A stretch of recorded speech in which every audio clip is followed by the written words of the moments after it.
अस्सलाम वालेकुम, good morning, सुबह बखैर। अच्छा, ये तो आपने सुना ही होगा हुमा कि जिस पे एहसान करो उसके शर से बचो, और इसकी ताज़ा मिसाल, इनफैक्ट जिंदा मिसाल, कल पूरी पाकिस्तान तहरीक इंसाफ ही बनी हुई थी। जिस तरह के ट्रेंड्स चलाए जा रहे थे जनरल बाजवा की रिटायरमेंट पे, वो आप सबके इल्म में ही है। कल रात को अगर आपने मुख्तलिफ प्रोग्राम्स देखे हों या इवन ट्विटर पे नज़र डाल ली हो तो आपको मालूम हो जाएगा। ये बात भी दुरुस्त है कि साबिक army chief general Qamar Javed Bajwa का दौर पाकिस्तान की हालिया तारीख के मुतनाज़िर तरीन दौर में शामिल रहेगा, और वो इसलिए क्योंकि 2016 से लेकर 2022 फरवरी तक जिस तरह बाजवा डॉक्ट्राइन के नाम पर एक हाइब्रिड रजीम को पहले सपोर्ट किया गया, फिर लाया गया, फिर चलाया गया, उस पर बहुत से सवालात उठते हैं। लेकिन एक तरफ आप कल के ट्रेंड्स देखिए और उससे पहले माजी करीब के इमरान खान साहब और उनके साथियों के बयानात देख लीजिए, जिसमें वो कभी जनरल बाजवा को सबसे ज़्यादा डेमोक्रेटिक जनरल, कभी कराची में उनकी मदद करने को अप्रिशिएट करना, कोरोना में उनकी मदद करने का तस्करा करना, फॉरेन पॉलिसी में उनके साथ देने का अयादा करना, और ये भी कहना कि वो तो बड़े सुलझे हुए हैं इसलिए बर्दाश्त कर रहे हैं, और माजी वाले इसलिए इनके खिलाफ हो गए क्योंकि उनकी मदद नहीं की। ये सब कुछ क्या है? लेकिन इंटरेस्टिंग बात यह है कि खान साहब भी अगर ये चीज़ें सुने, अपनी ही कही हुई सारे अल्फाज और जो भी टर्म्स वो यूज़ करते थे, और उसके बाद पिछले 1-2 सालों में हमने देखा, बल्कि पर्टिकुलरली ये लास्ट ईयर में हमने देखा कि किस तरह टर्न हुए उनके इमोशंस, किस तरह चेंज हुआ how he feels about general Bajwa. तो वो भी सारों के सामने, मेरा ख्याल है कि हमें इतना दूर जाने की जरूरत नहीं है। भाई आर्मी चीफ को कौम का बाप करार देने से लेकर कल के ट्रेंड्स तक का सफ़र आपके सामने है, और आई गेस कि इस मरतबा जो फैसला किया गया है कि गैर सियासी रहा जाएगा, इदारों की तरफ से वो हतमी हो, क्योंकि ये तो आपने देख ही लिया है कि जिस पे भी एहसान किया जाता है उसके शर से बचना चाहिए, अदरवाइज ये होता है जो इस वक्त हो रहा है। अच्छा, about the trends by the way, not that we will, हम अब क्या कहें, सब कुछ तो था ही ट्विटर पे, ऑफ कोर्स देखने वालों ने देख ही लिया होगा, लेकिन कमाल की बात है, मतलब क्या किसी को अवार्ड मिलता होगा कि कौन सा सबसे घटिया और नास्टीएस्ट तरीन ट्रेंड इजाद करेगा या लेके आएगा, और फिर वही ट्रेंड होगा और उसी को मतलब कोई इनाम दे देते होंगे, because you have to be really crash and competitive कि आप उस किस्म के अल्फाज से ट्रेंड्स चलाएं और फिर वो चलते हैं। अच्छा, और फिर वो कारकुनान की हद तक महदूद नहीं रहता मामला, तो वो लीडरशिप की तरफ से भी ट्रेंड, मतलब हैशटैग है ना, हाँ, हैशटैग परवान चढ़ाए जाते हैं, यूज किए जाते हैं। मैं कहने लगी थी विदाउट इवन लुकिंग कि वो हैशटैग क्या रहा है, बट मे बी उनको पता है कि वो हैशटैग क्या कह रहा होता है। अच्छा, इस पे हम इतनी ही बात करेंगे बिकॉज वो दौर भी अब खत्म हो गया ना, तो हाँ, उसमें मजीद क्या तबसरा करना, और I think it makes for a case study कि वो दौर और उससे पहले जिस तरह से वो जिन अदवार का वो तसलसल था वो एक्चुअली खत्म हो गया है। We can just hope. अच्छा जी, अभी हम आगे बढ़ेंगे हाल पे, और आपको पता ही है कि इमरान खान साहब के पास क्या सियासी ऑप्शंस हैं। वो तो खैर अपने ऑप्शंस जो हैं वो बता चुके हैं, which actually might even work in his favour. Let's see. Punjab और खैबर पख्तूनख्वा असेंबलियां तहलील करने के इमरान खान के फैसले ने मुल्क में नई सियासी हलचल मचा दी है, और इस सियासी चाल के क्या असरात या नताइज हो सकते हैं, इमरान खान पार्टी रहनुमाओं और आइनी माहिरीन से सलाह मशवरा जो है वो कर रहे हैं कि क्या क्या इसके रेपरकशंस हो सकते हैं। दूसरी तरफ आपको ये भी बताएं कि मुस्लिम लीग नून और पीपल्स पार्टी की कोशिश है किसी भी तरह असेंबलियों को बचाया जाए। मफाहमत और सियासत के जादूगर समझे जाने वाले आसिफ जरदारी भी लाहौर पर ही नज़रें जमाए हैं, और दोनों पार्टियों के रहनुमाओं ने कल लाहौर में मुलाकात भी की। लीगी रहनुमा अता ताड़र ने दोबारा अज़म जाहिर किया है कि असेंबली बचाने के लिए हर हरबा इस्तेमाल करेंगे। पंजाब असेंबली के मेंबरान बिलखसूस जिनका ताल्लुक हुकूमत से है, उनमें इस्तराब पाया जाता है और वो असेंबलियों को तहलील करने के इस तजवीज़ के हक़ में नहीं हैं। बहुत सारे लोग हमारे साथ भी राब्ते में हैं, और इस वक्त तहरीक इंसाफ की जो पार्लिमानी पार्टी है वो मुख्तलिफ ग्रुपों की शक्ल इख्तियार कर चुकी है। तहैया किया है हर हरबा इस्तेमाल करेंगे, मगर असेंबली, पंजाब असेंबली को तहलील नहीं होने देंगे। जो गवर्नमेंट के बेंचेस पे बैठे अरकान असेंबली हैं, उनसे रवाबित को तेज़ करने का भी आज फैसला हुआ है। कानून के मुताबिक किसी भी मेंबर को एतमाद का वोट या अदम एतमाद का वोट उसमें वोट डालने से नहीं रोका जा सकता। वज़ीर आला पंजाब चौधरी परवेज़ इलाही तो पहले ही कह चुके हैं कि इमरान खान का हुक्म मिलते ही 1 मिनट में असम्बली तोड़ देंगे। स्पीकर पंजाब असम्बली सब्तैन खान का भी कहना है कि अपोजिशन के हाथ कुछ नहीं आने वाला। ये अदम एतमाद की तहरीक भी नहीं ला सकती अपोजिशन। ये एतमाद के वोट के लिए गवर्नर भी हमें नहीं कह सकते। गवर्नर राज के भी चांसेस ज़ीरो हैं कि जब एक इजलास चल रहा है तो उसमें गवर्नर साहब की इंटरफेरेंस नहीं हो सकती। लिहाजा अपोजिशन का जो स्टैंड है वो बहुत कमज़ोर है। अगर उनको ये कॉन्फिडेंस है कि वो ये काम कर सकते हैं तो फिर इंतज़ार किस चीज़ का, तो फिर तो उनको अब तक कर देना चाहिए। अच्छा जी, साथ ही आपको ये भी बता दें कि कहा जा रहा है कि जुमे को तहरीक इंसाफ की पार्लिमानी पार्टी के इजलास में खान साहब असम्बलियाँ तोड़ने का ऐलान कर सकते हैं और ऐसी सूरत में इलेक्शन कब कराने हैं, कैसे कराने हैं, ये सवालात अपनी जगह बहुत अहम होंगे। लेकिन ऑफ कोर्स 2 बड़े सूबों को सियासी, इंतज़ामी और आइनी बहरान से बचाना वफाकी हुकूमत के लिए सबसे बड़ा चैलेंज अच्छा होगा। जी, कानूनी और आइनी चैलेंजेस क्या हो सकते हैं? साबिक secretary election commission of Pakistan Qamar Dilshad sahab हमारे साथ मौजूद हैं, उनसे ज़रा समझने की कोशिश करते हैं। बहुत शुक्रिया कमर साहब। तहरीक इंसाफ का प्लान तो है अब सबके सामने कि 2 सूबाई असम्बलियाँ तोड़नी हैं, बाकी सबसे मुस्ताफ़ी होने हैं। अब क्या वो ऐसा करते हैं तो एक आइनी और कानूनी बहरान पैदा होगा या सूरत हाल अंडर कंट्रोल रहेगी? ज़िमनी इलेक्शन की तरफ मामला जाएगा या जनरल इलेक्शंस ही करवाने पड़ेंगे? अगर परवेज इलाही साहब जो हैं, अगर पंजाब की असम्बली को तहरीर करने के लिए गवर्नर पंजाब को एडवाइस भेज देते हैं तो गवर्नर पंजाब 48 घंटे में उस एडवाइस को मंजूर करने का पाबंद है तो असम्बली तहरीर हो जाएगी। अगर गवर्नर पंजाब 48 घंटों में उसका जवाब नहीं देते, रिस्पॉन्स नहीं करते तो ऑटोमेटिक असम्बली जो है वो तहरीर हो जाएगी। अब अगर परवेज इलाही साहब असम्बली डिज़ाल्व नहीं करते और इमरान खान साहब जो हैं, ये जितने भी इनके मेंबर हैं सूबाई असम्बली में, वो अगर मुस्तफ़ी हो जाते हैं तो फिर इलेक्शन कमीशन ऑफ पाकिस्तान जो है इन हलकों पर ज़िमनी इंतखाबात करवाने का आइनी तौर पर आर्टिकल 224 के तहत पाबंद है कि जो ही असम्बली तहलील हो जाती है तो गवर्नर पंजाब जो है आर्टिकल 105 के तहत निगरान सेटअप की तश्कील देंगे और निगरान सेटअप जो है वज़ीर आला पंजाब, निगरान वज़ीर आला पंजाब के लिए लीडर ऑफ द हाउस और लीडर ऑफ द अपोजिशन की मशावरत से निगरान वज़ीर आला का तकर्रर किया जाएगा। अगर लीडर ऑफ द हाउस और लीडर ऑफ द अपोजिशन के दरमियान कोई अंडरस्टैंडिंग नहीं होती तो फिर ये इलेक्शन कमीशन ऑफ पाकिस्तान जो है वो उसका फैसला करेगा। तो इसमें 3 नाम अपोजिशन की तरफ से आएंगे और 3 नाम लीडर ऑफ द हाउस की तरफ से आएंगे।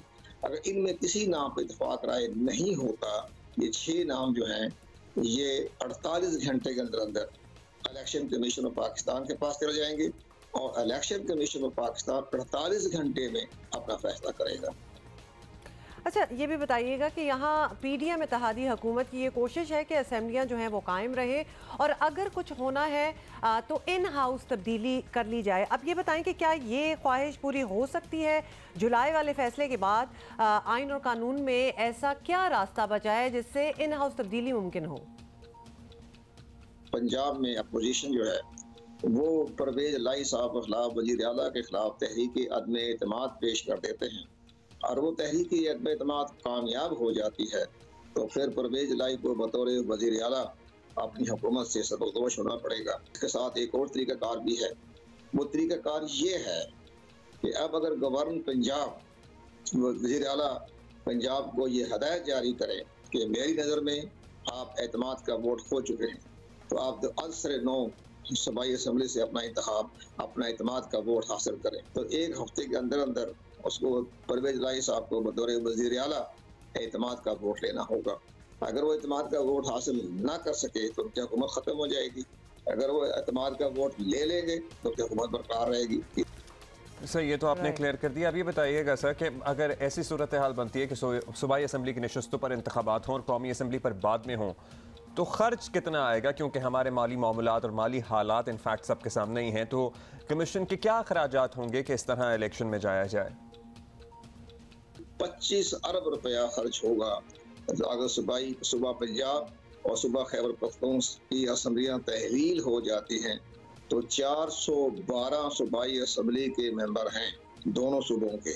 तो फिर ये इलेक्शन कमीशन ऑफ पाकिस्तान जो है वो जो 25 अरब रुपया जो है वो जो वफाकी हुकूमत से तलब करेगा कि हमें बजट एलोकेशन दी जाए, और वफाकी हुकूमत इस वक्त माशी तौर पर बहुत दो चार है, परेशानी के आलम में भी है और माशी मादगिरी हुई है। अगर वो 25 अरब रुपया देने की बजाय मुल्क में या सूबे में, नॉट एक सूबे में भी करते, पूरे मुल्क में जो है वो अगर माशी एमरजेंसी, इकोनॉमिक एमरजेंसी लगा देती है आर्टिकल 232 के तहत, तो फिर ये ज़ाहिर है असम्बली भी बच जाएगी, सियासी बुरहान भी ख़त्म हो जाएगा, और वो 3 महीने तक जो है वो माशी एमरजेंसी लगा दी जाए तो फिर ये असम्बलियों का जो तहलील होने के बाद उनका इंतखाबात नहीं होंगे। बहुत शुक्रिया। 25 अरब रुपए, हम जरा 25 अरब रुपए पे ही फंस गए हैं इधर कि अगर तो ये मामला सारा आगे बढ़ता है और असेंबलियाँ टूट जाती हैं और उनके बाद इनके बाई इलेक्शन कराने होते हैं तो 25 अरब रुपए जो हैं वो लगेंगे। बिकॉज आप देखें जिस तरह ये भी पॉइंट आउट कर रहे थे कि कितनी नशिस्तें होंगी, 412 सूबाई असेंबली से। अच्छा जी, पाकिस्तान पीपल्स पार्टी का मौक़िफ़ लेते हैं और पंजाब के PPP के रहनुमा जी हसन मुर्तज़ा साहब ने हमें ज्वाइन किया। हसन मुर्तज़ा साहब, सबसे पहले तो मुस्लिम लीग नून के साथ पीपल्स पार्टी भी यही कहती थी नॉट टू लॉन्ग अगो कि खान साहब जनरल इलेक्शन चाहते हैं तो असेंबलियाँ तोड़ दें। अब आप कहते हैं कि असेंबलियाँ किसी सूरत नहीं तोड़ने देंगे, तो असूली मौक़िफ़ में तब्दीली क्यों आ गई?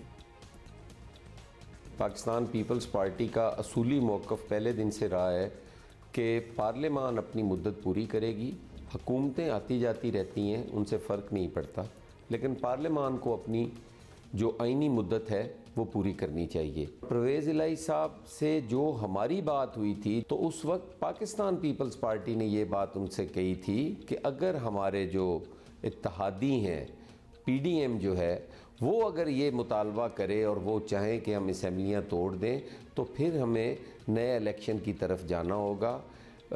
तो इसी एक चीज़ पे उनके तहफ़्फ़ुज़ात थे कि नहीं, मैं अगर वज़ीर आला आपकी तरफ से बनूँगा तो फिर मैं अपनी आइनी मुद्दत पूरी करूँगा। तो हमें आज भी हम ये कहते हैं कि इमरान खान साहब नहीं तोड़ सकते, उन्होंने अवाम को ट्रक की बत्ती के पीछे लगाया हुआ है। अच्छा, अब ये बताइएगा कि आपके पास पंजाब का महाज है और यहाँ पीपल्स पार्टी कुछ ज़्यादा ही मुतहर्रिक नज़र आ रही है, जरदारी साहब के डेरे डालने की भी बात हो रही थी, मिशन लाहौर का इरादा भी है, प्लान क्या है? सियासी चालें तो बज़ाहिर कोई बची नहीं हैं, कुछ और है इन द बॉक्स?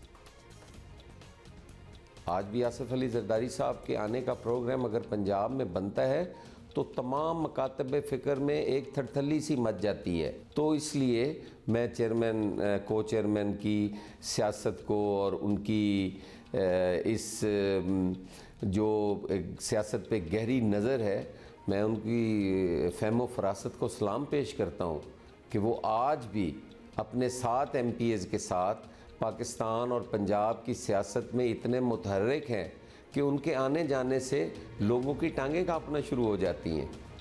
अच्छा हसन मुर्तज़ा साहब, बहुत से सिनारियोज हैं। एक सिनारियो ये बनता है कि असेंबली अगर टूट जाए, असेंबलियाँ, निगरान हुकूमत बने और सूबे में नए इलेक्शंस हों, तो अगर नए इलेक्शंस हों तो मुस्लिम लीग नून और पीपल्स पार्टी क्या एक इंतखाबी इत्तेहाद की सूरत में एक ही निशान पर मैदान में उतरेंगे? क्योंकि ये सोचना भी ज़रा एक अजीब सा ही लगता है, लेकिन क्या ये तय हो गया है या ऐसी बातें अभी होनी है? देखिए, हम 2 मुख्तलिफ नज़रियात की सियासी जमातें हैं, हमारा अपना अपना मैनिफेस्टो है, हम अपने अपने निशान पर और अपने अपने झंडे तले इलेक्शन लड़ेंगे। हमारा जो ये इत्तेहाद है, ये सिर्फ जो इस वक्त मुल्क के अंदर एक अनारकी की फ़िज़ा है, आज जो मुल्क के अंदर इंतशार की सियासत हो रही है, हम उसको ख़त्म करने के लिए और मुल्क को एक पुरअमन सियासी राह देने के लिए इकट्ठे हैं। कल को हमारा सियासी इत्तेहाद हो सकता है, कोई सीट एडजस्टमेंट हो सकती है, कोई मखसूस चंद सीटें जिन पे हम इत्तेहाद कर सकते हैं, वगरना ये मुमकिन नहीं है कि हम एक ही निशान पे इलेक्शन लड़ रहे हों या हम एक दूसरे में जम हो जाएं, वो मुमकिन नहीं है। बहुत शुक्रिया आपका हसन मुर्तज़ा साहब। Let's see what happens. अच्छा जी, अभी आगे बढ़ना है और कुछ मेहमान आए हुए थे कराची में और उन मेहमानों ने पूरी दुनिया में तहलका मचाया हुआ है। In case you are wondering कि हम किसकी बात कर रहे हैं, क्विक स्टाइल का आपने नाम सुना है? नाम नहीं सुना, बहुत से लोगों को नाम नहीं पता, तो आपने इन्हें देखा जरूर होगा। ये एक दर्जन के अब ना देखा नहीं, देखा तो होगा। हाँ। मैं कह रहा हूँ नाम हो सकता है ना पता हो, लेकिन देखा तो जरूर। ये एक दर्जन के लगभग है मेरा ख्याल है। कितने हैं ये? काफी, मतलब okay, it is a group of around 8 boys I think. 10 भी कभी लगते हैं मुझे, कभी 8 भी लगते हैं। मेरा ख्याल ज्यादा हो जाते हैं, कभी हम कम हो जाते हैं। लेकिन एक वीडियो उनकी वायरल हुई कुछ महीने पहले, जिनमें से एक के भाई की ही शादी थी और ये नॉर्वे में था। और उसके बाद तो जैसे कि इन्होंने दुनिया को टेक ओवर कर लिया कि क्या ये डांस करते हैं, क्या कोऑर्डिनेशन है सारों की, और क्या फन एक स्टाइल है इनका, अनोखा किस्म का। अब ये लिटरली एक वर्ल्ड टूर कर रहे हैं, हर कोई इनको इन्वाइट करता है। तो ये इत्तेफाक से पाकिस्तान आए और पाकिस्तान में भी ऑब्वियसली एक तहलका सा तो मच गया कि हम जरा ज़्यादा इनको देखना चाहते थे, लेकिन ज़्यादातर मेरा ख्याल है कि ये प्राइवेट गैदरिंग्स तक ही रहे। You know, I was invited to watch one of the only performance in Pakistan, Port Grand Karachi. I could not go. इसहाक डार ने सब जतन कर लिए, लेकिन मईशत काबू में नहीं आ रही। इसहाक डार को यकीन था डॉलर 200 तक आ जाएगा, लेकिन आज भी ओपन मार्केट में अगर आप देखें तो डॉलर 230 से ज़्यादा है और दस्तयाब नहीं है। You can't buy it. ये मैं आपको अल्हम्दुलिल्लाह ये बड़े वसूख से अर्ज कर रहा हूँ कि इसकी रियल वैल्यू 200 से नीचे है। मैं अभी फिगर नहीं बताऊंगा और इंशाल्लाह ये 200 से नीचे आएगा। महंगाई का हाल ये है कि मुतवस्सित तबके के लिए भी सफ़ेद पोशी का भरम रखना लिटरली मुश्किल हो गया है। चेयरमैन PTI इमरान खान ने तो कुछ दिन पहले कहा था कि मुल्क डिफ़ॉल्ट होने के करीब पहुँचा है और इस सिलसिले में एक्चुअली चमागोइयाँ भी हो रही हैं। लेकिन ये भी बात तय है कि पॉलिटिकल स्टेबिलिटी कैसे आएगी और कब आएगी, क्योंकि इंतखाबात हो जाएंगे और अगर कोई सियासी पार्टी हार गई तो वो क्या चैन से बैठ जाएगी। और कंसिडरिंग पाकिस्तान तहरीक इंसाफ का रिकॉर्ड, अगर उनकी तवक्कुआत के मुताबिक नताइज ना मिले तो वो तो सड़कों से हटेंगे ही नहीं। तो पॉलिटिकल स्टेबिलिटी फिर कैसे आएगी? इसलिए बेहतर नहीं है कि तमाम लोग चार्टर ऑफ इकोनॉमी कर लें और ये बात तय कर लें कि भाई इकोनॉमी के ऊपर कोई सियासत नहीं की जाएगी। अच्छा, यही वो बातें हैं जिस पे हमने बात भी करनी है। हमारे गेस्ट हमें ज्वाइन करेंगे खाकान नजीब, जो कि former adviser to finance ministry हैं। लेकिन उससे पहले हम लेंगे एक छोटी सी break. Will be right back. अच्छा जी, इकोनॉमी की हालत बहुत पतली है और ऑल्दो दुनिया की बड़ी बड़ी डेवलप्ड इकोनॉमीज़ भी इस वक्त बड़ी मुश्किल में हैं। बड़े बड़े मुल्कों की चीखें निकल गई हैं। आप देख लीजिए कनाडा, UK, अमेरिका का हाल। हर मुल्क अपनी इकोनॉमी को स्लो डाउन करने की कोशिश कर रहा है। इंटरेस्ट रेट बढ़ रहे हैं, परचेजिंग पावर लोगों की कर्टेल करने की कोशिश कर रहे हैं। लेकिन पाकिस्तान जैसा मुल्क जहाँ पे पहले ही बहुत बुरे हालात हैं और हम IMF की किस्त के ऊपर लिटरली डिपेंडेंट हैं, हमारा आगे चलना वो आगे नहीं दे रहे। खाकान नजीब हमारे साथ हैं, former adviser to finance ministry. और उनसे सबसे पहले खाकान साहब आपसे यही सवाल पूछेंगे, जिनको इकोनॉमी की और सिचुएशन जो इस वक्त है उसकी समझ भी नहीं है, तो उनके दिमाग में भी ये बात डाली भी जा रही है। ख़ासतौर पे खान साहब तो तवातुर के साथ डिफ़ॉल्ट के ख़तरे का अंदेशा जाहिर कर रहे हैं। तो सबसे पहले ये बता दें, क्या उनकी बातों में कोई सदाकत है? क्या are we heading towards a default? Thank you for having me on the morning show, it's always my pleasure. एक तो आपने बहुत अच्छा इनिशियल रिमार्क्स रखे हैं सामने। पाकिस्तान को मॉडल थ्रू करना है FY23 में। इससे क्या मतलब है? इससे ये मतलब है कि हमें गुजरना है कि हम किसी तकलीफ में ना आ जाएं, हम जिसका लफ्ज़ डिफ़ॉल्ट आपने यूज़ किया उसमें ना चले जाएं। और असल मसला जो हमें सॉल्व करना है वो ये है कि हमारे पास डॉलर्स की सप्लाई कम है और डिमांड ज़्यादा है। इसमें से गुजरने के लिए और बगैर किसी नुकसान के गुजरने के लिए, जिससे आप डिफ़ॉल्ट कहें या लिक्विडिटी की ऐसी पोजीशन हो जाए कि हम कुछ पेमेंट्स पर डिले करें, हमें इंश्योर करना है कि हम IMF के प्रोग्राम में रहें। IMF is the only anchor which can save you from being in a default and आप FY23 अनस्केथ यानी कि अनहर्ट गुजार सकें। ये है इकोनॉमी की एक्चुअल पोजीशन। IMF का जो 9th रिव्यू है, चूंकि वो डिले हो रहा है, पिछले भी दोनों रिव्यूज में आप देखिए कि 7वां और 8वां रिव्यू इकट्ठा हुआ, यानी कि 7वां रिव्यू इतनी डिले से आ रहा था कि हमें 8वें के साथ मिलाकर उसको करना पड़ा। उसकी वजह से एक इकोनॉमी के सारे जो इंडिकेटर्स थे उस पर प्रेशर दिखाई दिया। अब दोबारा वही सिचुएशन है, कहीं एंड ऑफ अक्टूबर ये शुरू होना था, इस वक्त हम एंड ऑफ नवंबर में खड़े हुए हैं और अभी भी प्री टेक्निकल डिस्कशंस हो रही हैं। उससे मतलब ये है हम डेटा एक्सचेंज करते हैं। मैंने पाकिस्तान के दोनों IMF के प्रोग्राम्स, करंट वाला भी, इससे पिछले वाला भी हैंडल किया है, एंकर किया है पाकिस्तान के लिए। और उसमें ये होता है कि हम 30 सितंबर का जो डेटा है क्वार्टर एंड का, वो उनको भेज देते हैं ताकि वो भी प्रिपेयर्ड आए हमसे बात करने के लिए। अब अच्छा खाकान साहब, अब ये बताइए, हम नवंबर के एंड में, इनफैक्ट दिसंबर के आगाज़ में खड़े हैं, अक्टूबर में आना था और दिसंबर में आगे फिर छुट्टियां भी होनी हैं, तो अभी तक तो कोई आसार है नहीं। क्या हाथ पैर मारे जा रहे हैं कि किसी तरह ये प्रोग्राम आगे बढ़ जाए, किस्त हमें मिल जाए, विजिट भी हो जाए? लेकिन आई वंडर कि विजिट होगा, उसके कितने दिन बाद पेमेंट रिलीज़ होगी, या फिर अगर नहीं होता तो हमारा क्या होगा? तो श्योरली देखें, सबसे पहली तो ये बात है कि बिल्कुल हाथ पैर तो ज़रूर मारे जा रहे हैं। अथॉरिटीज़ की ये भरपूर कोशिश है कि किसी तरह वो हमारा मैक्रो एंड फिजिकल फ्रेमवर्क मान लें। उससे क्या मतलब है? उससे ये मतलब है कि जो हमारे आज़ादो शुमार आए हैं फ्लड के बाद, एक फ्लड ने थोड़ा सा हमारे लिए सिचुएशन जो डिफिकल्ट थी, याद रखिए कि उसको बहुत डिफिकल्ट कर दिया है। इससे क्या मतलब है? इसे आसानी से ये समझेंगे, पहले उम्मीद थी कि चलें ये मडलिंग थ्रू में भी 3-3.5% तक एक इकोनॉमी जो है वो ग्रो कर जाएगी, इसका हुजम बढ़ जाएगा, सिचुएशन चलती रहेगी, इन्फ्लेशन जो है 18-19% पे रहेगी। ये सारे जो आदादो शुमार हैं ये चेंज हो गए हैं। अब दिखाई ये दे रहा है कि इकोनॉमी 1.5 से 2% बढ़ेगी, टैक्स कलेक्शन स्लो हो जाएगी, हमारी जो इन्फ्लेशन है वो 21 से 23% तक चली जाएगी। अब इस पे दोबारा पूरा फ्रेमवर्क बनना है।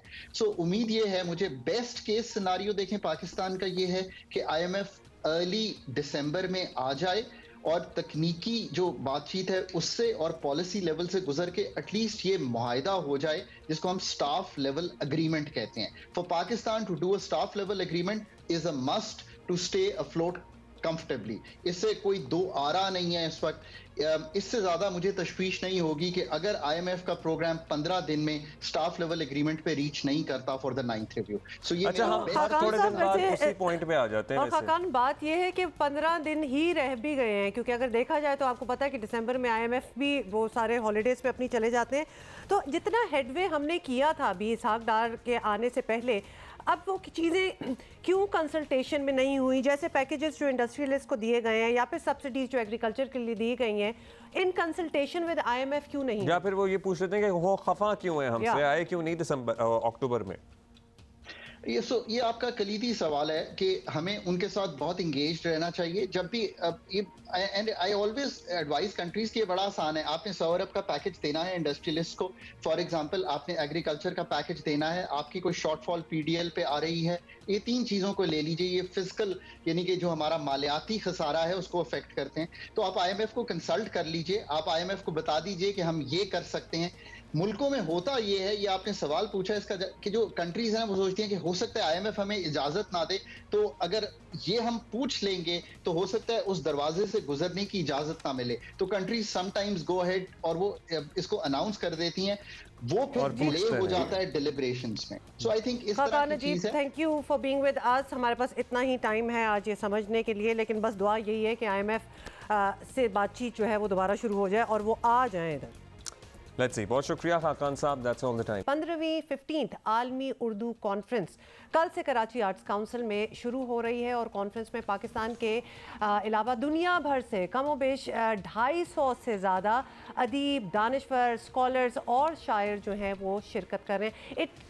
It becomes bigger and bigger every year. और माशाल्लाह कराची आर्ट काउंसिल पाकिस्तान के जो प्रेसिडेंट हैं अहमद शाह साहब, उनका सब इतना एहतराम करते हैं, उनकी इतनी इज्जत करते हैं कि बस उनका एक मैसेज जाता है या उनकी एक फ़ोन कॉल होती है, ख़त की भी अब तो बाकायदा बाज़ाब्ता इन्विटेशन की भी ज़रूरत नहीं पड़ती और लोग कहते हैं आइए जनाब हम हाजिर हैं। सो वो ऐसा था नहीं, ऐसा बड़ी मेहनत के बाद एक्चुअली अचीव किया गया है एंड हम फ़ख्र से ये कह सकते हैं because we have lived in Lahore as well and Huma has lived in Islamabad as well. लेकिन जो रौनक माशाल्लाह कराची आर्ट्स काउंसिल पाकिस्तान लगाता है ना, ये कम ही शहरों में पाकिस्तान के देखने को मिलती है। शाह साहब को तो हम वेलकम करेंगे he is sort of a permanent feature in our programme, लेकिन हमारी बड़ी खुशकिस्मती है कि आज हमारे स्टूडियो में एक ऐसी शख्सियत मौजूद हैं जिनसे मिलना एक सादत है। और शायर, फ़लसफ़ी, दानिश्वर, Hilal Imtiaz, Sitara Imtiaz, pride of performance, Pakistan का एक असहासा लिविंग लेजेंड इफ्तिखार आरिफ साहब हमारे साथ मौजूद हैं। अस्सलाम वालेकुम sir, it's so good to have you. बहुत खुशी हो रही है। शुक्रिया वक्त निकालने का, आपको जहमत भी हुई अब यहाँ तक आने में सर्टनली, लेकिन इस तरह की जो कॉन्फ्रेंसेस होती हैं और ये सिलसिला तो शाह साहब माशाल्लाह चला ही रहे हैं, इन द लॉन्ग रन ज़ुबानों की तरवीज या उनकी तरक्की या उनकी आम लोगों तक समझ बूझ पहुँचाने में कैसा किरदार अदा करती हैं ये चीज़ें, ये एक्टिविटीज़? मेरे ख्याल में उसको बढ़ाती भी हैं, उसको महफूज भी करती हैं, उसको मुतारिफ भी कराती हैं और उसकी फ़ज़ा बनाती हैं। कोई नए ख्यालात भी आते हैं? देखिए, हो नहीं सकता कि जो आदमी नया लिखने वाला जो है किसी भी ज़बान का, जब वो आएगा तो वो पुराने से मुख्तलिफ होगा। अगर वो अदीब है, अगर वो शायर है, बेनियाज नहीं रह सकता अपने हालात से। कोई आदमी जो है वो अपनी ज़मीन से अलग हो के शेर नहीं कह सकता, कोई नावल नहीं लिख सकता, तो ये तो होगा ही नहीं। जब भी कोई नया लिखने वाला आएगा वो अपनी पिछली नस्ल से मुख्तलिफ होगा और वो अपने ज़माने के हालात से मुतासिर हुए बग़ैर लिखेगा नहीं। अभी इन्होंने जो बात की, जो हमारी ज़बानें हैं इनका खेल जो है ये सियासी नारों की ज़द में है। कोई आदमी ये नहीं कह सकता कि हम कौमी ज़बान के हक़ में हैं। जो आदमी कौमी ज़बान के हक़ में है वो ये कैसे मुमकिन है कि दूसरे सूबों में रहने वाले लोग जो ज़बान बोलते हैं उससे इख्तिलाफ़ करता हो। और ये इसका कोई तसादुम नहीं है। जैसे अंग्रेज़ी है, अंग्रेज़ी से उर्दू का कोई तसादुम नहीं है। This has to go hand in hand. जी हाँ, और ये अंग्रेज़ी जो है वो बैनुल-अक़वामी सतह पर इल्म की ज़बान है। चुनांचे इल्म हासिल करने के लिए आपको अंग्रेज़ी ज़बान पर दस्तरस ज़रूरी है, मगर किस कीमत पर ये देखना चाहिए कि क्या हम अपनी जो हमारा लिंग्वा फ्रांका है या राब्ते की ज़बान है या कौमी ज़बान है उससे सर्फ़ नज़र कर सकते हैं? नहीं कर सकते। फिर क्या है कि जो मादरी ज़बान है उससे सर्फ़ नज़र कर सकते हैं? नहीं कर सकते। अच्छा, दुनिया में बहुत से मुल्कों में ये तजुर्बा किया जा चुका है। हमारे हमसाया मुल्क की बात ले लें, सोवियत यूनियन की बात ले लें, वहाँ कई ज़बानें बैक वक्त पढ़ाई जाती हैं, उनमें उनको और कौमी ज़बानें हैं कुछ 34। जी, लिंग्वा फ्रांका जो है, देखिए हम बलूचिस्तान में जाएं, हम सिंध में जाएं, उर्दू बोलते हैं, उर्दू बोलते हैं, एक दूसरे से बोलते हैं। अच्छा, मगर वो सब लोग आपस में पश्तू में गुफ्तगू करते हैं, सराइकी में गुफ्तगू करते हैं, कोई इसका तजाद नहीं है। बोलना चाहिए, मादरी ज़बान को बाकी रहना चाहिए, उसको तहफ़्फ़ुज़ मिलना चाहिए, उसके फ़रोग़ का। अच्छा, और ये अहमद की जो शायद सबसे बड़ा कंट्रीब्यूशन मैं कहूँगा, मैंने बेटे बहुत से इदारों को देखा है मुक़्तदरा कौमी ज़बान में और अकादमी अरबियात पाकिस्तान में, फाउंडेशन में, उर्दू मरकज़ में, ईरान वगैरह में, मगर ये अच्छा, ये आसान काम नहीं है। यानी ये कहना तो आसान काम है कि आप आइए हम भाई भाई, लेकिन भाई भाई बनाना बहुत मुश्किल काम। हाँ। यानी उस ज़माने में जब यहाँ कराची में एक दूसरे का मुंह देखना गवारा नहीं था, एक दूसरे की बात सुननी गवारा नहीं थी। अब वो सियासी जमातों ने किया था, इस्टेब्लिशमेंट ने किया था, क्या किया था, बाहर के लोग इन्वॉल्व थे। मैं ज़रा बाहर वालों, ये ज़रा मुझे बहुत सी बातें मानने में तामुल है। हम खुद भी बहुत ठीक नहीं हैं इस मामले में। हमने मसाइल को सियासी लोगों ने नारेबाजी करके, जैसे इन्होंने कहा कि माशरे को तकसीम कर दिया। अच्छा, जब तकसीम कर दिया सियासी मफादात, फौरी मफादात के लिए, नतीजा क्या होता है कि फिर क्यास होता है। तो अब जो हमारा, आप तशरीफ़ लाइए कॉन्फ्रेंस में, आप लाते होंगे, पिछली भी आपने देखी होंगी, एक दिन कभी ऐसा नहीं हुआ कि इस मौजू पर किसी तरह का कोई इख्तिलाफी नोट आया। ये नहीं है, मुख्तलिफ राय रखने वाले आते हैं, सारी ज़बानों के, बाएँ बाजू के भी लोग आते हैं, दाएँ बाजू के भी लोग आते हैं, और तमाम ज़बानों के जो नुमाइंदा अदीब हैं, यानी जिनको आप समझते हैं कि भाई मैं नाम भी ले सकता हूँ सिंधी अदीबों के, क्योंकि वो मेरा सिंध से ताल्लुक़ है, तो मैं उन अदीबों को ज़्यादा बेहतर तौर पे जानता हूँ। लिखने पढ़ने वाले सब आप देखेंगे। फिर यही नहीं, अंग्रेज़ी के भी जो लोग पाकिस्तानी हैं, बाहर के मुल्कों के अंग्रेज़ी मसलन बेशुमार लोग मैं नाम ले सकता हूँ जो अंग्रेज़ी लिखने वाले तशरीफ़ लाते हैं, तमाम कौमी मसाइल पर गुफ्तगू होती, इख्तिलाफी गुफ्तगू होती है, कोई झगड़ा नहीं होता, तनाज़ा नहीं होता। कभी ये नहीं हुआ कि किसी ने कोई बदकलामी की हो, कोई दुश्नाम तराजी की हो किसी। अच्छा, सब इस बात पर मुत्तफ़िक़ हैं कि ज़मीन की हिफाजत करनी चाहिए, खल्क़ खुदा के लिए खैर का काम किया जाना चाहिए, माशरे को तब्दील किया जाना चाहिए, जो मजबूर और मजबूर तबके हैं उनका तहफ़्फ़ुज़ किया जाना चाहिए, ख़वातीन का बच्चों के हुकूक़ की पामाली नहीं होनी चाहिए, मज़हब के नाम पर कोई तफरीक नहीं होनी चाहिए और जुल्म और जबर नहीं होना चाहिए। यही वो खैर की क़ुव्वतें हैं जिनके बारे में अदब काम करता है। उसमें तमाम लोगों को यकजा करना, बज़ाहिर कह लेना, अच्छा फिर जो एक दफ़ा आपने कर लिया, मैंने यूरोप में ज़िंदगी गुजारी है बहुत, और पढ़ने के सिलसिले में भी, काम के बाहर भी जाता रहता हूँ। कभी मैंने नहीं देखा बैनुल अक़वामी सतह पर 4-4 दिन की इंटरनेशनल कॉन्फ्रेंस हो जहाँ सीरियस इश्यूज़ पर गुफ्तगू हो। अच्छा, फिर उसके साथ कनेक्ट किया हुआ है कि भाई कल्चरल हेरिटेज जो है वो कैसे एक दूसरे से जुड़ी हुई है, कि भाई ज़िया मोइनुद्दीन साहब फ़र्ज़ कीजिए पढ़ रहे हैं, अनवर मकसूद साहब पढ़ रहे हैं, कोई एक रक़्स का भी प्रोग्राम हो रहा है, कोई कव्वाली भी हो। अब क्या है, यानी फ़र्ज़ कीजिए कव्वाली जैसे आपने फरमाया, अब ये अमीर खुसरो से यहाँ तक की जो रिवायत है उस पर वो जहन में आती है, उसके बारे में नौजवान पूछते भी हैं, बच्चे पूछते हैं, बाहर से आने वाले पूछते हैं, और जो हमारा कल्चरल टेक्सचर है वो सबसे मिलकर बनता है। पाकिस्तानी ज़बानों के तमाम अदीब जब कोई चीज़ पेश करते हैं तो all literatures constitute Pakistani literature, है नहीं किसी एक ज़बान का। उर्दू, पंजाबी, सिंधी, बलोची, सराइकी, पश्तो, हमारे यहाँ 76 के करीब ज़बानें जो हैं वो बोली जाती हैं पाकिस्तान में, इतनी डाइवर्सिटी है। अच्छा, इसी डाइवर्सिटी का एक हुस्न है कि ये मुख्तलिफ़ ज़बानें हैं, हर ज़बान जो है उसका अपना एक मिजाज है, मगर सब अपनी ज़मीन से जुड़ी हुई हैं और सब लोग अपनी ज़बान से मुखलिस हैं। तो जो अपनी ज़बान से मुखलिस है, ये कैसे मुमकिन है कि किसी दूसरी अच्छा सर, इतने खूबसूरत तरीके से सारी एक्सप्लेनेशन हुई है। आप आज यहाँ आए हैं और हमारी खुशकिस्मती है कि आपने यहाँ आज हमें टाइम दिया है। चंद अशार अगर आप हमारे लिए, हमारे देखने वालों की, पूरा पाकिस्तान जो इस वक्त सुबह आपको सुन रहा है, उसके बगैर क्या फ़ायदा, उनकी नज़र अगर आप कर सकें। आप देखिए, अब अगर मैं सुना सकता हूँ कोई, देखिए मेरे महबूब आखिर कब बिखर जाएंगे हम क्या जब तमाशा ख़त्म होगा, बिखर जाएंगे हम क्या जब तमाशा ख़त्म होगा, मेरे महबूब आखिर कब तमाशा ख़त्म होगा।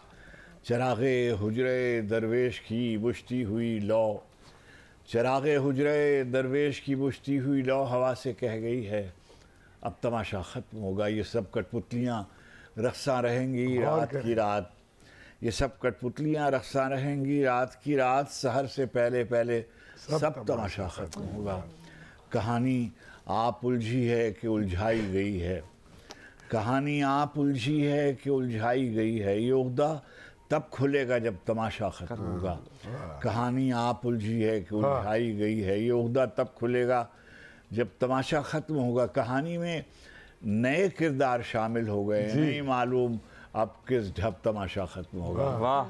कहानी में नए किरदार शामिल हो गए हैं, नहीं मालूम अब किस ढब तमाशा ख़त्म होगा। तमाशा करने वालों को खबर दी जा चुकी है, तमाशा करने वालों को खबर दी जा चुकी है कि पर्दा कब गिरेगा, कब तमाशा ख़त्म। वाह वाह। तमाशा करने वालों को खबर दी जा चुकी है कि पर्दा कब गिरेगा, कब तमाशा ख़त्म होगा।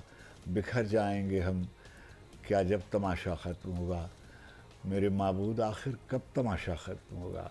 एक तमाशा है कि बस हुए जा रहा है, हुए जा रहा है।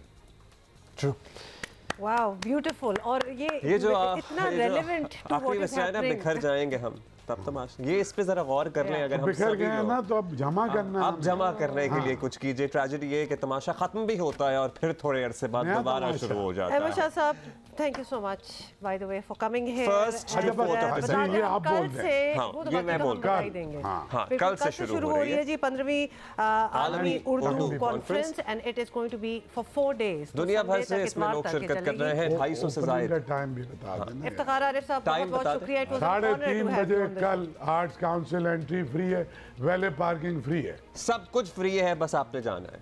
और मतलब किन लोगों से मुलाकात एक तो हमने आपको एग्जांपल दिखाई दिया। ओके, कराची में इंतहाई अफसोसनाक वाकया जो पेश आया है वो मलीर शमसी सोसाइटी में बीवी और 3 बेटियों को छुरी के वार से कत्ल करने के बाद मुलजिम फवाद अहमद ने ख़ुदकुशी की कोशिश की, लेकिन वो कामयाब नहीं रहे। और साथ ही आपको बताएं कि अब इसका कुछ वजूहात जो हैं वो भी सामने आ रही हैं कि ऐसा हुआ क्यों। काशिफ मुश्ताक हमारे कॉरेस्पॉन्डेंट हैं, उनसे ज़्यादा समझते हैं। काशिफ, बताइएगा कि क्या मोटिव क्या निकला, ये इस बात की समझ नहीं आई। जी देखें हुमा, ये गुज़िश्ता रोज़ 3:30 बजे के करीब ये वाक़या पेश आया। मलीर का इलाका है शमसी सोसाइटी, जब इस शख्स ने फवाद ने अपनी अहलिया और 3 बच्चों को जो है वो कत्ल किया और उसके बाद उसी तेज़धार आले से अपने गले पर भी जो है वो वार किया। जब ये ज़ख्मी हुआ उसके बाद पुलिस की टीम यहाँ पहुँची तो इब्तदाई तौर पर पुलिस की जानिब से ये बयानात सामने आए कि मुमकिन तौर पर यह हो सकता है कि कोई और शख्स घर के अंदर दाखिल हुआ हो। लेकिन कुछ देर बाद ही जब हमारी SSP कोरंगी से बात हुई और हम इस स्पॉट पर पहुँचे, घर के अंदर भी दाखिल हुए, तो हमने ये देखा कि घर को अंदर से लॉक किया हुआ था जब ये वाक़या पेश आया है। और उसके बाद जो रेस्क्यू इदारे यहाँ पहुँचे और पुलिस की टीम यहाँ पहुँची तो उनकी जानिब से इस घर को अनलॉक किया गया और घर के अंदर दाखिल हुआ गया। तो ये बात तो कंफर्म हो गई। फिर उसके बाद रात गए पुलिस की जानिब से, जो ये इस घर का मालिक है फवाद का बयान जो है वो पुलिस की जानिब से लिया गया। फवाद की अपनी हालत भी जो है वो बेहतर नहीं थी, पुलिस की जानिब से फिर भी उससे जो है वो बयान लिया गया और उसने अपने बयान में ये एतराफ़ किया है कि सबसे पहले उसने अपनी बड़ी बेटी को जो है वो तेज़धार आले से कत्ल किया और उसके बाद उसने दोनों बेटियों को और फिर अपनी अहलिया को जो है वो कत्ल किया और उसके बाद ये कोशिश की कि वो ख़ुद भी जो है वो इस तेज़धार आले से अपने गले को काटे। ताहम इस हवाले से पुलिस की जानिब से अब ये बयानात दिए जा रहे हैं कि इस वाक़े का मुकदमा भी दर्ज होगा, मज़ीद तफ्तीश भी की जाएगी। और जब हमने पुलिस से इस पहलू के बारे में बात की और अहले खाना से भी बात की तो उनकी जानिब से बताया गया कि इसके आए दिन घर पर झगड़े होते थे, लेकिन वो झगड़े इतने बड़े नहीं होते थे। जो गुज़िश्ता रोज़ भी ये वाक़या पेश आया तो उससे कबल जैसे ही फवाद अपने घर आए थे वापस तो उनकी जानिब से अपनी अहलिया के साथ एक झगड़ा हुआ और झगड़े के बाद उसने ये इकदाम उठाया है। ताहम तो झगड़ा हुआ, उसने बच्चों को कत्ल कर दिया, घर भी अपना था, घर भी ठीक ठाक ही लग रहा था कि ऐसे फाइनेंशियल क्राइसिस थे जिसकी वजह से ऐसे भी क्या क्राइसिस थे कि लोग तो प्याज और रोटी खा के भी गुजारा कर लेते हैं कि अपने बच्चों को इंसान कत्ल कर दे। इसका कोई दिमागी हालत का अब तक मुआयना किया गया? दूसरा पोस्टमार्टम में कुछ हकाइक सामने आए। और अब्दुल्ला, देखिए हम इसी घर के बाहर मौजूद हैं और मेरे अकब में जो आप ये घर देख रहे हैं इसके फर्स्ट फ्लोर पे ये तमाम तर वाक़या रूनुमा हुआ है। वाकई ही आपकी बात ये बिल्कुल ठीक है कि घर भी बिल्कुल ठीक है और फाइनेंशली भी ये लोग इतने बुरे नहीं थे, लेकिन इसके बावजूद जो बयान मुलजिम की जानिब से दिया गया है उसमें ये कहा गया है कि काफ़ी ज़्यादा लोगों से उसका लेन देन था, लोग रकम का मुतालबा करते थे। उसके बाद जब वो घर आता तो घर में बीवी से भी उसके जो है वो झगड़े होते थे। तो एक तो ये बयान दिया गया है, जबकि पुलिस की जानिब से ये कहा गया है कि मज़ीद इस हवाले से तहकीकात की जाएंगी, लेकिन जब फवाद की हालत ख़तरे से बाहर होगी, वो स्टेबल हो जाएगा तो उसके बाद उसका मज़ीद बयान रिकॉर्ड किया जाएगा। जबकि अगर हम बात करें ML की और पोस्टमार्टम रिपोर्ट्स की तो ML की जानिब से जो है वो तमाम तर जो कार्रवाई है वो की गई है, सैंपल्स ले लिए गए हैं। कराची यूनिवर्सिटी में जो लेबॉर्ट्री है उससे जो है वो सैंपल अरसाल कर दिए गए हैं और उसकी रिपोर्ट आना अभी बाकी है। लेकिन इब्तदाई रिपोर्ट में ये बताया गया है कि क्या कोई नशा आवर चीज़ जो है वो पहले खिलाई गई और उसके बाद ये तमाम तर कार्रवाई की गई है। तो ऐसे जो इम्कानात हैं वो सामने अब तक रिपोर्ट में नहीं आए हैं, लेकिन जो तफसीली रिपोर्ट आएगी तो उसमें मज़ीद चीज़ें सामने आएंगी। हमने ये सवाल भी ज़रूर उठाया था कि एक छोटे से घर के अंदर जो है वो इस तरह की वारदात की गई है, घर के नीचे भी लोग रहते थे, तो आया आवाज़ नहीं आई जब इस तरह के जो कत्ल है वो जो किया जा रहा था। तो इस हवाले से भी ये बताया गया कि जो सबसे बड़ी बेटी थी उसकी आवाज़ आई है और उसके बाद कोई ऐसी आवाज़ नहीं आई है। तो इस पर भी जो है वो मुख्तलिफ पहलुओं से तफ्तीश की जानी थी। घर के फर्स्ट फ्लोर पर फवाद की फैमिली रहती थी, जबकि बहुत बहुत शुक्रिया आपने हमें अपडेट किया है। और कहना हम यही चाहेंगे कि बहुत ही अफसोसनाक वाकया ये भाई की फैमिली और नीचे रहती थी, ऊपर भतीजियों और भाभी का कत्ल हो गया और कोई चीखो मतलब एक छोटी सी आवाज आई ना, बाकी आवाज नहीं आई। ऊपर नीचे कोई 20 कनाल का घर तो है। बॉटम लाइन ये है कि क्या टेंशन होगी और क्या, अगर आप बता रहे हैं जिस तरह कि ही वाज अंडर डेट्स और लोग पैसे भी वापस लेने आते थे, तो कितनी एक्सट्रीम सिचुएशन हुई थी कि इतना एक्सट्रीम कदम उठाया गया। अब तो वो शख्स अब ठीक होगा तो मेरा ख्याल है ज़्यादा डिटेल्स जो हैं वो सामने आएंगी। अभी हम आपसे इजाज़त लेंगे, इंशाल्लाह we are gonna see you tomorrow. Take care, have a great day.